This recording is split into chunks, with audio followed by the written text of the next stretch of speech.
At 1:17 a.m., Adrian Cole entered the Westbridge Hotel. At 1:19, he entered again. Mara Voss watched both arrivals from behind the reception desk. The first Adrian came through the main entrance carrying a black overnight bag. He was tall, clean-shaven, and dressed in a charcoal coat dampened by the rain. He placed his identification and credit card on the counter before Mara asked for either. "Reservation under Cole," he said. Mara found the booking immediately. 1 guest. 1 night. Room 314. Adrian signed the registration form, accepted the key card, and asked when breakfast started. His voice was calm and low, his manner so ordinary that Mara barely looked at him twice. She watched him cross the lobby and enter the elevator. The doors closed. The floor indicator climbed to 3. Mara returned his registration form to the file tray and looked toward the windows. Rainwater moved across the dark parking lot in silver lines. Beyond the hotel's illuminated entrance, the highway was almost invisible. The Westbridge stood several miles outside town, surrounded by a service station, an abandoned restaurant, and long stretches of wet road. At that hour, only 11 rooms were occupied. The hotel was quiet again. Then the side entrance opened. A man stumbled inside. Mara rose from her chair. His forehead was bleeding. Mud covered one side of his coat, and the skin across his palms had been scraped raw. He leaned against the glass door, breathing hard. "Lock it!" he said. Mara reached beneath the desk, but did not touch the security switch. "Sir, stay where you are." The man lifted his head. Mara stopped. It was Adrian Cole. The same narrow face, the same dark eyes, the same short brown hair dampened by rain. Even the small, pale scar above his right eyebrow was identical. The man looked past her toward the elevator. "Did someone come in here?" Mara glanced at the security monitor. The elevator had stopped on the 3rd floor. "Who are you?" she asked. "Adrian Cole." Mara kept one hand below the counter, close to the silent alarm. "Do you have identification?" He took it. "Who did?" The man swallowed. "I don't know." "Your wallet?" "And my phone. My coat was in the car. He took that too." Mara looked at the coat he was wearing. It was lighter than the one worn by the first man and torn along one sleeve. "Stay by the door. You need to call the police." "I will." "Call them now." Mara pressed the silent alarm, then picked up the desk phone and contacted emergency services. She reported an injured man, a possible robbery, and an unidentified person inside the hotel. She avoided describing the 2 men as identical. Saying it aloud before she understood it would make the situation sound less believable. The dispatcher confirmed that police and medical assistance were being sent from town. Estimated arrival time was 23 minutes. Mara ended the call. The injured man remained beside the entrance. He had obeyed every instruction. "What happened in the parking lot?" she asked. "I pulled in 10 minutes ago. I was getting my bag from the back seat when I saw someone beside the car. Someone you knew? No. Then how did he get your wallet? Adrian looked toward the elevator again. He looked like me. Mara said nothing. At first I thought it was my reflection in the window, he continued. Then it moved when I didn't. His breathing had slowed, but his hand still trembled. It came around the car. I tried to get back inside, but it grabbed my coat. I slipped and hit the ground. When I woke up, my wallet and phone were gone. How long were you unconscious? I don't know. A minute, maybe 2. And you saw it enter the hotel? No, I came through the side because it was closer. Mara checked the main entrance camera. The first Adrian had arrived carrying the overnight bag, wearing a charcoal coat, and showing no sign of injury. He had used a valid identification card. His payment had been approved. Everything about him had appeared legitimate. The injured man had nothing except a face that matched the photograph Mara had already seen. She opened the hotel's guest file and read the address listed on the reservation. What street do you live on? Adrian answered correctly. What vehicle did you arrive in?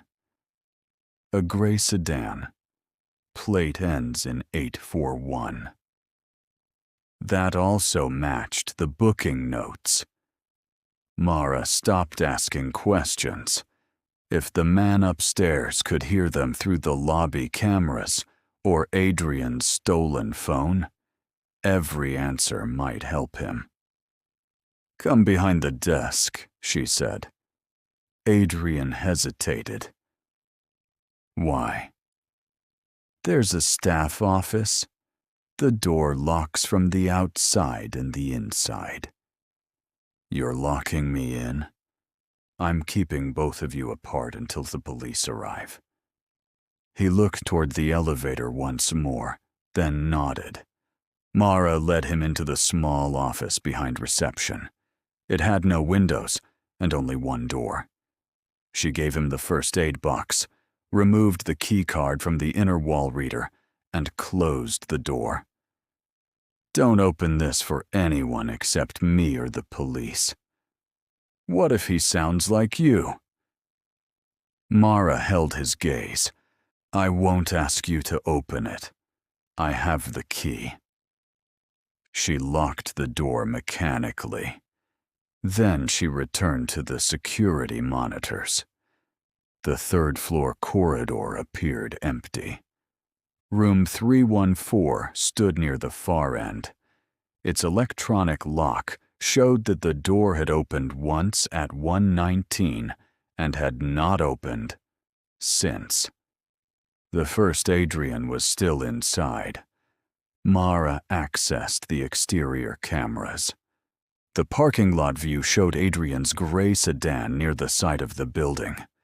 Unfortunately, a delivery truck parked beside it blocked most of the driver's side. She reversed the recording. At 1:14, the car arrived. At 1:15, a figure appeared from behind the truck and walked toward the hotel's main entrance. The camera captured only his back, but the charcoal coat and overnight bag matched the first man. Mara continued watching. 20 seconds later, movement appeared beneath the sedan. A hand reached from behind the rear wheel. The injured Adrian dragged himself into view and remained on the pavement for nearly a minute before standing. Mara paused the recording. Both men had come from the same car. The desk phone rang. The display showed room 314. Mara let it ring twice before answering. Front desk. Someone is trying to enter my room. It was Adrian's voice, not similar. Exact. Mara looked at the third-floor monitor. The corridor outside 314 remained empty. Can you see the person? She asked. No. Then how do you know someone is there? The handle moved. Mara enlarged the corridor camera. The handle was still. Stay inside your room, she said. I think you should come up. The police are on their way. A pause followed. What did you tell them? Mara looked toward the locked staff office. Only that we may have an intruder. There is no intruder. You just said someone was trying to enter your room. Another pause. Longer this time. When Adrian spoke again, his tone had changed slightly. It was not frightened or angry. It sounded careful. Where is the man who came through the side entrance? Mara felt the skin tighten across the back of her neck. I didn't mention another man. Silence filled the line. Mara could hear no breathing, not even the faint sound of air moving through the room. Then Adrian said, "He shouldn't be in the hotel." The call ended. Mara immediately canceled the key card for room 314 and disabled the elevator's third-floor command from the reception panel.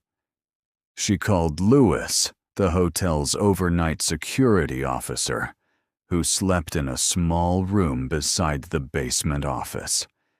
He answered on the fourth ring. What happened? Stay where you are and check the third-floor cameras. Mara heard movement as Lewis sat up. Why? We may have someone dangerous in 314. Do you want me to go up? No. Do not leave the security room. That answer seemed to wake him fully. Give me 30 seconds. Mara watched the corridor. Nothing moved. The desk phone rang again. Room 314. She did not answer. The ringing stopped.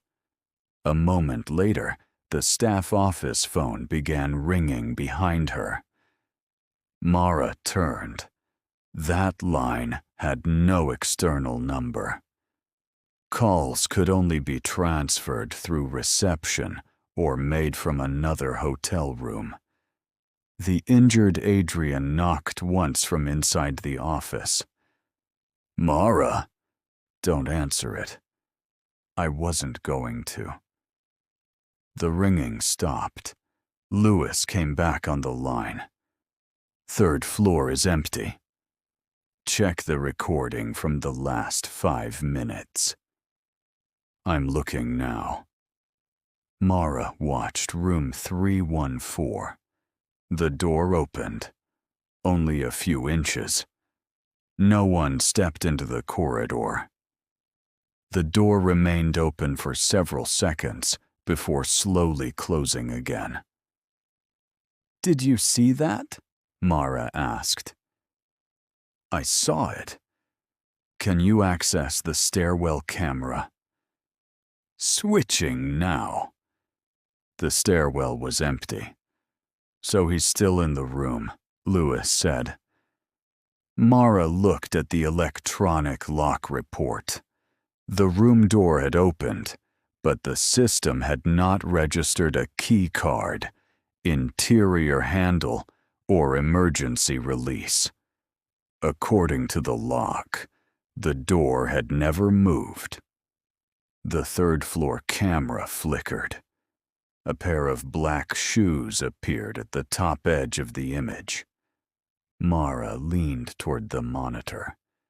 The shoes lowered slowly into view. They were not touching the carpet. They hung several inches above it. Dark trouser legs followed, descending from somewhere beyond the camera's upper frame. The figure was not stepping into the corridor. It was lowering itself from the ceiling. Mara reached for the phone to update the police. Before she could dial, the suspended feet turned toward the camera. Then the image went black. The third-floor camera returned after 6 seconds. The corridor was empty. Mara replayed the last available frame. 2 black shoes hung above the carpet. The trouser legs extended upward, disappearing beyond the top of the image. She enlarged the picture. The shoes were identical to those worn by the man who had checked in. "Lewis, did you record that?" "I saw it. What was holding him up?" "I don't know." Mara called emergency services again. She reported that the suspected intruder had left room 314 and might be moving through the building. The dispatcher told her the officers were 18 minutes away. "Tell them the intruder may be on the ceiling," Mara said. The dispatcher paused. "Can you repeat that?" Mara looked at the frozen image. "He isn't moving normally. Tell them to watch above them when they enter." She ended the call and checked every camera between the 3rd floor and the lobby. The elevator remained disabled. Both stairwells were empty. No exterior door had opened. The man from room 314 had disappeared inside the hotel. Mara opened the recording of his arrival. He approached the desk with Adrian's overnight bag in his right hand. When he reached for his identification, he switched the bag to his right side and removed the wallet with his left. The real Adrian had used his right hand to open the side entrance, hold the first aid gauze, and knock on the office door. Mara replayed the signature. The first man had placed Adrian's credit card beside the form. Before writing, he looked down at the signature strip for several seconds. He had not signed his own name from habit. He had copied it. The staff office door opened slightly behind Mara. She turned. Adrian stood within the doorway, one hand pressed against the bandage on his forehead. "I told you to stay inside." The phone started ringing again. "You opened the door." "You left the key in the inside lock." Mara remembered doing it intentionally so he could escape in case of fire. She closed the door behind him but did not lock it again. "Did you hear anything on the line?" I didn't answer. "Good." Adrian looked at the frozen security image. "That's what I saw beside my car." "You saw it on the ceiling?"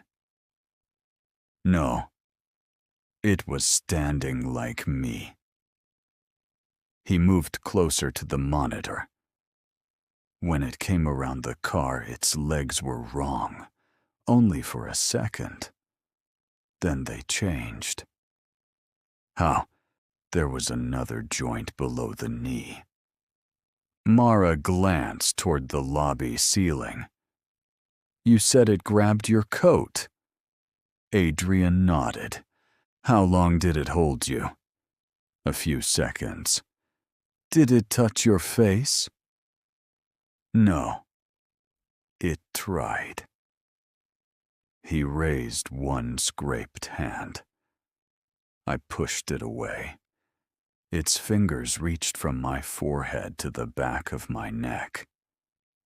Mara looked at the first man's arrival footage again. From a distance, the copy was perfect. But Adrian had escaped before the creature could keep hold of him. Whatever had entered the hotel had his face without fully understanding how to inhabit it. A security camera above the main desk had recorded the check-in from the side. Mara enlarged the copy's profile. Its chest rose while it spoke. After each sentence, it remained completely still. It imitated inhaling. It never exhaled. The office phone rang again. Adrian stared toward the sound. Mara picked up the receiver, but did not speak. At first, there was only faint static. Then her own voice came through the line. Don't answer it. The recording was exact, including the quiet click of her tongue against her teeth at the end. Adrian stepped away from the phone. The voice repeated the sentence. Don't answer it. Mara disconnected the call. It heard you, Adrian whispered. It heard. Both of us. Her radio crackled. Lewis spoke from the basement. The hallway is clear. Mara lifted the radio. Which hallway? No answer. Lewis. The radio remained silent. The desk phone rang. The display read, Security Office. Mara answered. Lewis sounded breathless. I just heard my voice over the internal system. Are you still in the basement? Yes. The security door is locked. Stay there. I said the hallway was clear. I heard it. That wasn't me.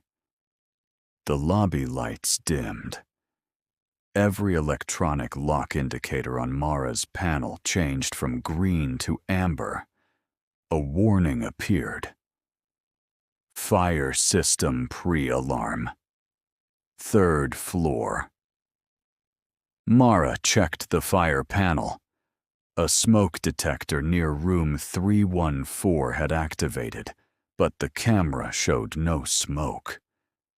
The alarm had not yet reached the evacuation stage. Lewis, can someone trigger a detector manually? They could heat it or damage the sensor. What happens if the full alarm activates? Exterior exits release. Guest room doors stay locked. What about staff areas? Lewis did not answer immediately. Staff offices unlock for evacuation. Mara looked at Adrian. The creature had called the office. It knew where he was. Perhaps it had heard the door lock. Perhaps it had watched Mara lead him inside through the lobby camera. It had not come to the hotel merely because Adrian had a reservation. It had expected him to return. It was trying to finish what it had started in the parking lot. Lewis, disabled the automatic release on the office behind reception. I can't disable a fire exit remotely. Then tell me how to secure it mechanically. There's a deadbolt above the handle. It's hidden beneath a metal cover. Mara found the cover and removed it with the edge of a desk tool. A small mechanical lock sat beneath it. She turned the bolt. The fire alarm sounded. A harsh electronic tone filled the hotel. Emergency lights flashed along the corridors. The side and main entrances unlocked automatically. Mara used the reception controls to close the lobby's internal security shutters instead. The glass entrance remained available for evacuation, but access to the reception desk and staff office was blocked. She activated the public address system. All guests should leave their rooms and proceed to the restaurant exit on the east side of the building. Do not use the west stairwell. There were only 11 occupied rooms. Mara checked the room list and called each one, while Lewis monitored the corridors. Confused guests began appearing on the cameras. Mara directed them away from the third floor and toward the restaurant wing. Lewis left the basement only after confirming the service route was clear, then met the guests near the east exit. Nobody was sent to investigate room 314. Nobody was left alone.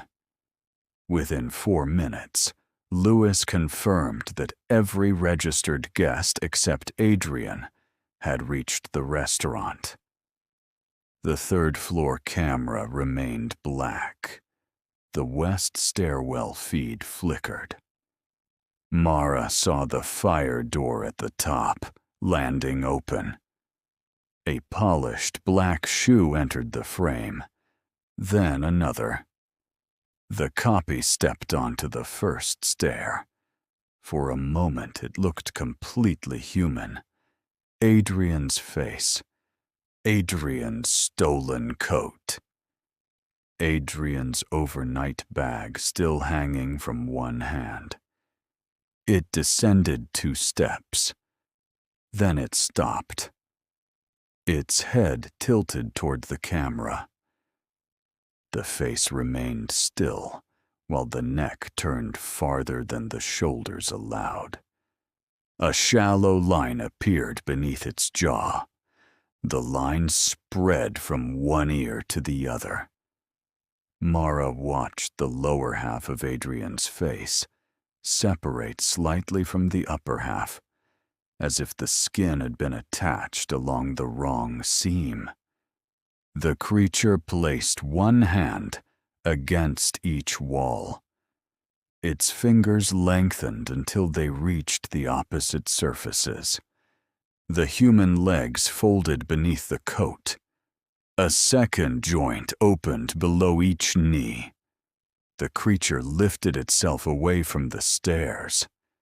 It began descending through the center of the stairwell, suspended between the walls. The overnight bag fell from its hand and struck the landing. The creature did not look down. It moved faster. 3rd floor.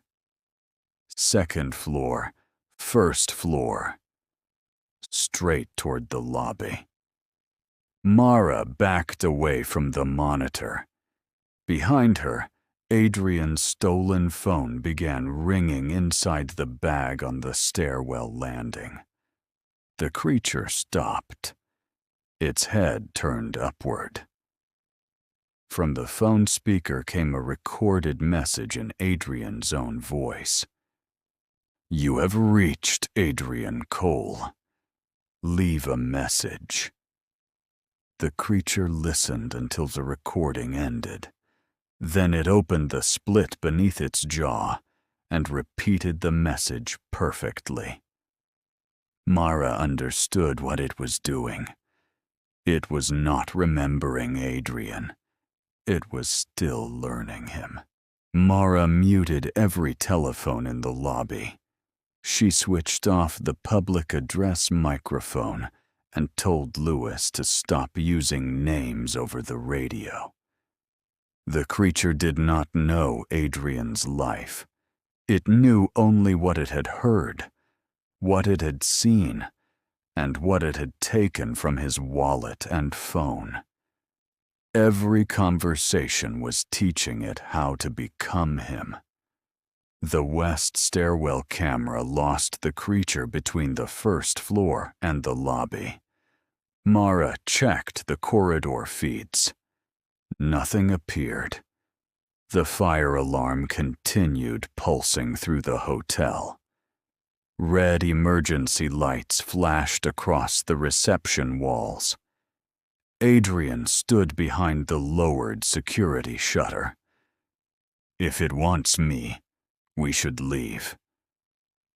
The restaurant exit is on the other side of the hotel. Then use the main entrance. The stairwell opens between us and the front door. Adrian looked through the gaps in the shutter. What about the office? It already knows you were inside. A soft knock came from the main entrance. Mara turned toward the glass doors. No one stood outside. Another knock sounded. This one came from the ceiling above reception. Dust drifted onto the counter. Adrian backed toward the office. The ceiling panel moved once, then settled. Mara took the radio. Lewis, status? Guests are outside the east entrance. I'm in the restaurant corridor. Keep everyone there. Do not return to reception. A second voice came through the radio. Keep everyone there. It was Mara's voice. The transmission did not come from her radio. It came from the hotel speaker above the desk, even though she had disabled the public address system. The creature had reached the communications wiring. Lewis heard it too. What was that? It's above reception. Mara looked at the emergency map mounted beside the office door. The ceiling channels crossed the lobby, continued through the service hall, and ended near the loading entrance. The creature could move through most of the ground floor without entering a camera's field of view. Adrian pointed toward the elevator. The floor indicator had changed. 3, 2, 1. Mara had disabled the third floor command before the creature left the room. The elevator arrived. Its doors opened. The car was empty. A room service cart stood in the center. Mara had seen that cart parked outside the kitchen earlier. The white cloth covering it moved. Something underneath pressed upward, slowly testing the fabric. Adrian stepped toward the office. "Don't run," Mara whispered. The cloth slid from the cart. Nothing was beneath it. The elevator doors remained open. Then the copy entered the lobby from the corridor beside them. It walked upright. Adrian's stolen coat concealed most of its altered body. Its face had returned to normal, but the movement was imperfect. One shoulder rose before the other. Its left foot rotated slightly outward with every step. It stopped on the opposite side of the shutter. For several seconds, the two Adrians stared at one another. The copy looked cleaner and calmer. The real man was bleeding, muddy and shaking. If Mara had not seen the stairwell footage, the choice would have appeared obvious. The creature placed Adrian's identification against the metal shutter. "My room key stopped working," it said. Mara did not answer. The copy looked at the real Adrian. "You took my car." Adrian stepped closer, despite Mara's warning. "That's my face." The copy tilted its head. "That's my face," it repeated. Its timing was exact, but its expression did not change with the words. Mara pulled Adrian back. The creature watched the contact between them. Its gaze dropped to Mara's hand around Adrian's wrist. Then it touched its own wrist in the same place. Mara released him. The copy smiled. The movement began at both corners of its mouth simultaneously, too symmetrical and too controlled. Police sirens sounded faintly beyond the rain. The creature heard them. Its smile disappeared. It struck the security shutter. The metal bowed inward. Mara and Adrian stumbled back. The creature hit it again. One of the lower brackets tore from the wall. It was no longer trying to persuade them. Mara keyed the radio. "Lewis, take the guests farther into the parking lot. Police are close. What about you? Stay with them." The creature drove one elongated arm through the gap beneath the shutter. Its human hand flattened against the floor. Then the fingers extended. They crossed half the reception area before Mara pulled Adrian into the office and slammed the door. The fingers swept across the floor behind them. Mara turned the mechanical deadbolt. Something scraped along the outside of the door. The creature spoke in Adrian's voice. "Open it!" Mara said nothing. It changed to her voice. "The police are on their way." Then Lewis's. "The hallway is clear." The door shook. A crack appeared around the upper hinge. Adrian looked around the office. There was no second exit. "We trapped ourselves." Mara examined the emergency map again. A service hatch in the office wall opened into a storage room beside the laundry corridor. It was intended for passing documents and small supplies, but the surrounding panel could be removed.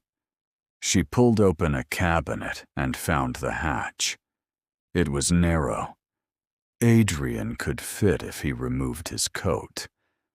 Mara used a fire extinguisher bracket to loosen the panel screws.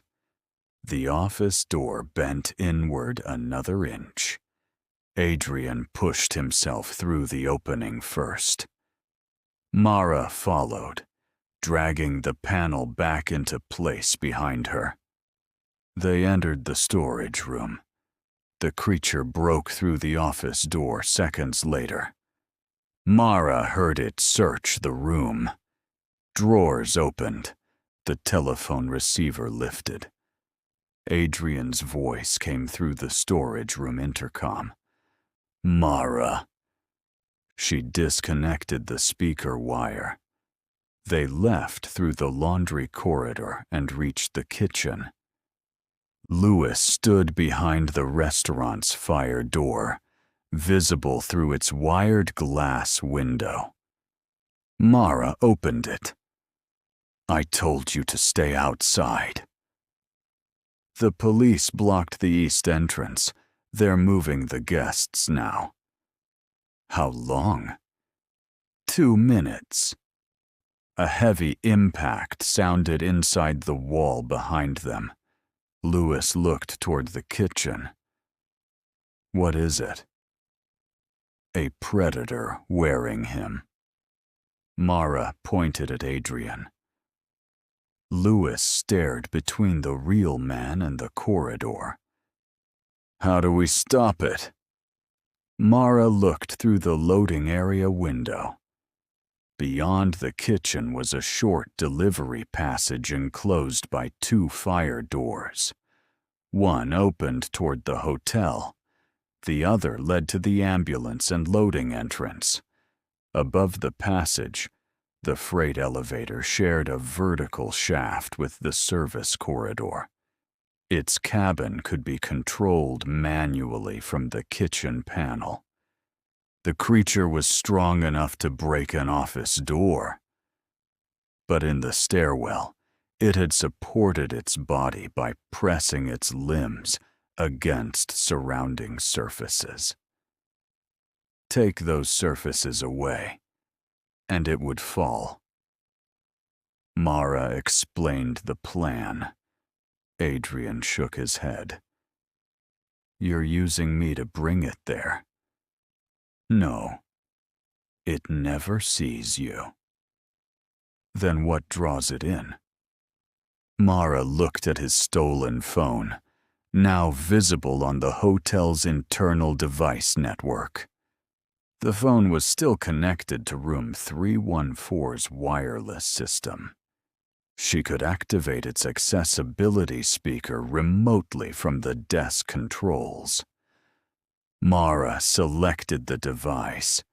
She played the voicemail greeting. You have reached Adrian Cole. Leave a message. The words echoed from the loading entrance. A scraping sound stopped inside the wall. Mara played the greeting again. Something changed direction above the kitchen. Lewis closed the fire door behind the guests and took position beside the inner loading door. Mara sent Adrian into the locked pantry, far from the planned route. You stay there until the police open it. What about you? I'll be at the freight controls. The voicemail greeting played for a 3rd time. A ceiling panel above the laundry corridor dropped to the floor. One long black limb reached down. Then another. The creature unfolded into the passage. It still wore Adrian's face, but the skin had begun pulling away from the extended body beneath it. The head turned toward the loading entrance, toward the sound of the voice it was trying to complete. Mara pressed play once more. The creature entered the delivery corridor. Lewis placed his hand on the first fire door control. Mara moved toward the freight elevator panel.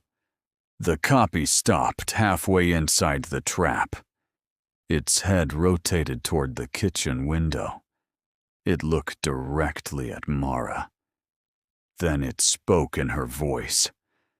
The police are on their way.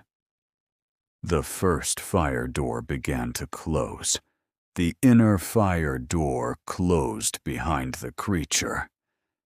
Its head turned toward the sound. For an instant, Adrian's copied face remained calm. Then the creature moved. One elongated arm struck the descending door before it reached the floor. Its hand flattened beneath the steel edge, and the fingers spread across the concrete.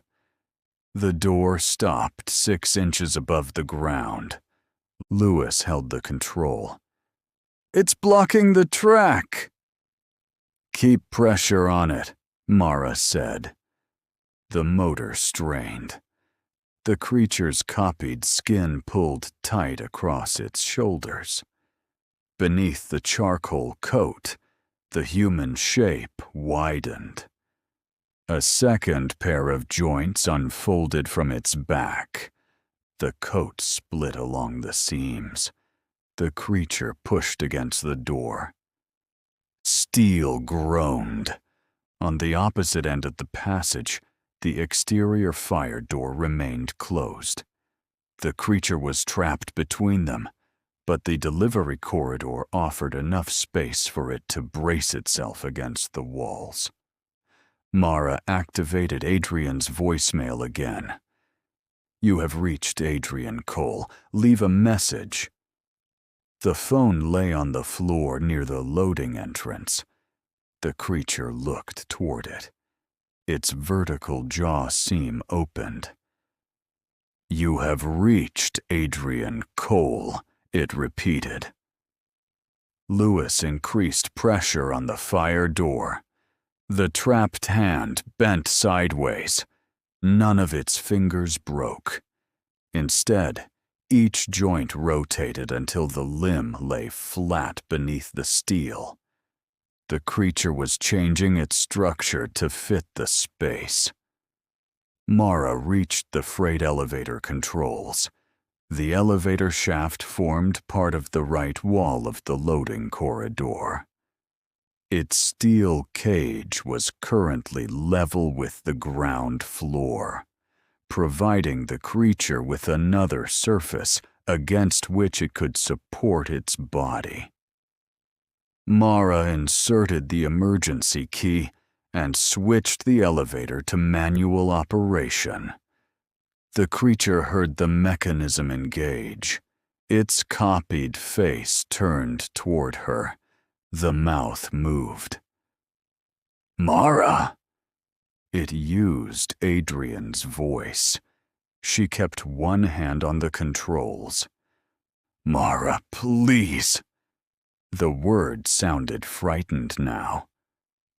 Not because the creature felt fear, because it had heard fear in Adrian's voice and finally learned where to place it. The police pounded on the hotel's east entrance.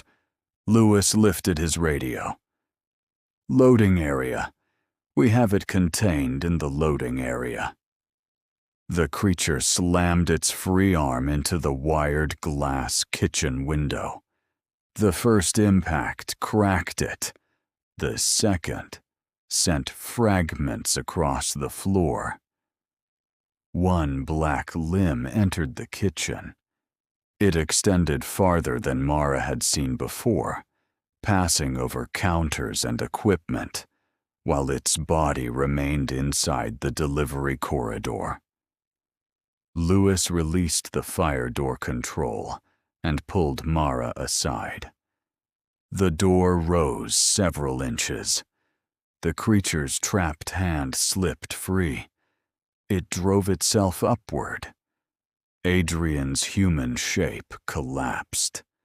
The face stretched across a torso that continued lengthening beneath it. Shoulders opened backward, revealing wet, ridged joints hidden beneath the copied skin. The legs separated below the knees and pressed against opposite walls. It climbed above the floor. Mara saw the creature's full size for the first time. Unfolded, it was nearly twice the height of a man. Adrian's face did not sit where a head should have been. It remained stretched across the front of the upper body, its features distorted by every movement beneath the membrane. The actual feeding opening ran vertically through the center of the face. It widened. No teeth appeared, only layers of contracting muscle reaching inward into darkness. The creature launched itself toward the broken kitchen window. Mara pressed the freight elevator control. The cage dropped. The creature had braced 2 limbs against its roof and side rail. When the elevator moved, those supports vanished beneath it. Its body twisted. 1 limb caught on the upper shaft frame, but the remaining joints lost contact with the walls. The creature fell into the loading passage and struck the concrete hard enough to crack the floor tiles.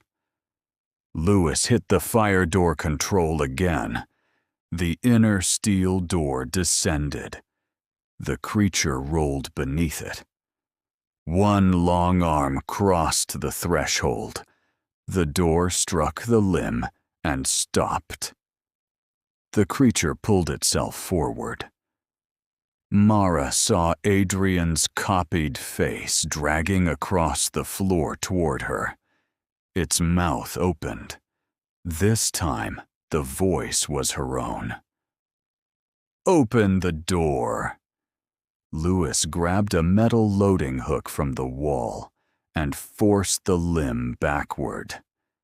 The creature's fingers closed around the hook. The steel shaft bent. Mara seized the fire extinguisher beside the elevator and discharged it through the gap. White chemical powder filled the delivery corridor.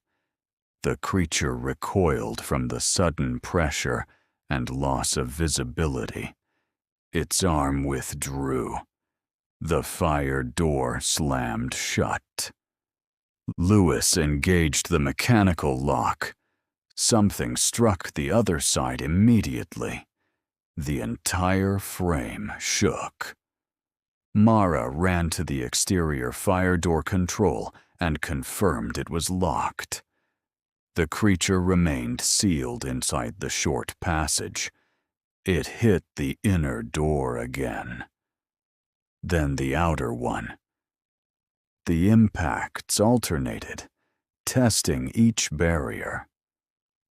Police entered the kitchen with weapons raised. Mara lifted both hands.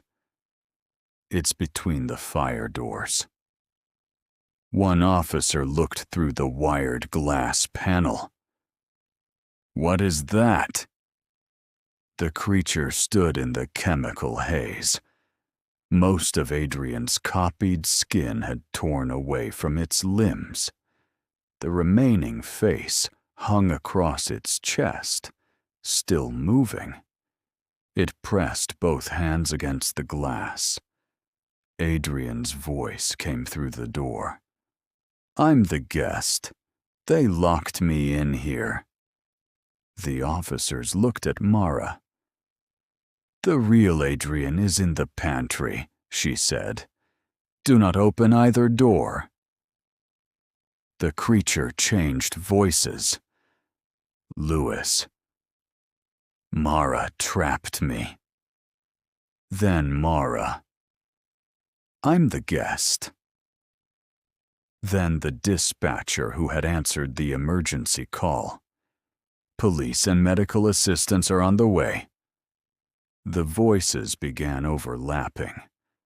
Some belonged to people inside the hotel. Others did not.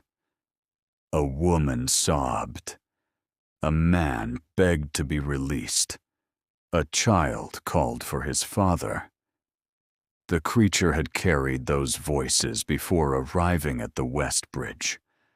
One officer contacted the team outside the loading entrance. They secured the exterior door with a steel vehicle barrier, while the officers inside reinforced the kitchen entrance. The creature continued striking the walls. Then it became quiet. Mara approached the glass only when an officer allowed her.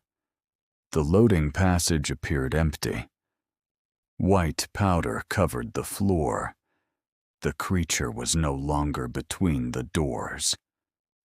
"Above us," Mara said. The officers raised their weapons. The creature had flattened itself against the ceiling directly over the inner entrance.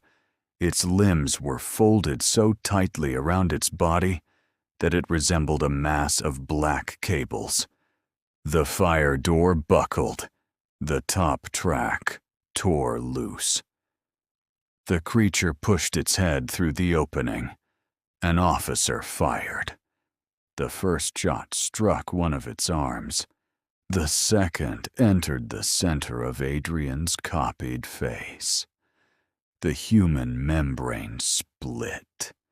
The creature dropped from the ceiling and forced half of its body through the damaged frame. Lewis pulled Mara behind the kitchen wall. Police fired again. The creature crossed the threshold, moving on 6 jointed limbs. Its body changed shape with every impact, narrowing and expanding as it searched for support. It reached the kitchen. Then its front limbs collapsed. The creature struck the floor and continued dragging itself forward. The copied face opened and closed. No voice emerged. An officer fired one final shot into the dark opening beneath it. The creature stopped. For several seconds, nobody approached. Its limbs continued making small, reflexive movements against the tile. Then those movements ended too. Police opened the pantry. The real Adrian stepped out with both hands visible. A paramedic compared his injuries with the blood and damaged clothing found near his car. There was no longer any question which Adrian was human. As officers examined the creature, the dark membrane covering its torso began to loosen. Beneath the ruined copy of Adrian's face was another layer of skin. It carried the features of an older man. Beneath that was part of a woman's face, then another. The layers were thin and incomplete, preserved across the creature's body like overlapping masks. None belonged to anyone currently inside the West Bridge. 2 days later, Mara sat in the hotel's security office with investigators from 3 counties. They had compared the faces recovered from the creature with missing person records. Several were travelers who had disappeared after checking into roadside hotels. One investigator placed a series of security photographs across the desk. Different hotels, different years, different victims. The pattern remained the same. A guest entered alone. A few minutes later, the same guest entered again. In most cases, the second arrival had been dismissed as a repeated recording, a camera error, or an incorrect timestamp. By morning, only one version of the guest remained. That person checked out normally and continued driving, then disappeared somewhere before reaching the next town. Mara looked at the final set of images. A woman entered a hotel in Ohio at 12:08 a.m. The same woman returned at 12:11. A salesman entered a motel in Pennsylvania at 2:42. He entered again at 2:44. An elderly man checked into a roadside lodge shortly after midnight. 3 minutes later, the side entrance opened. His face appeared for the second time. Mara thought about the first Adrian standing calmly at her desk. Valid identification. Valid payment. The correct face. Nothing about him had appeared dangerous. If the real Adrian had not escaped the parking lot, she would never have known what had entered room 314. The investigator collected the photographs. You were lucky to have both of them on camera. Mara looked toward the dark security monitor. No, she said. Adrian was lucky he came back. On the monitor, the hotel entrance remained empty. Then the recording automatically restarted from the night of the attack. At 1:17, Adrian Cole walked through the main doors. At 1:19, he entered again.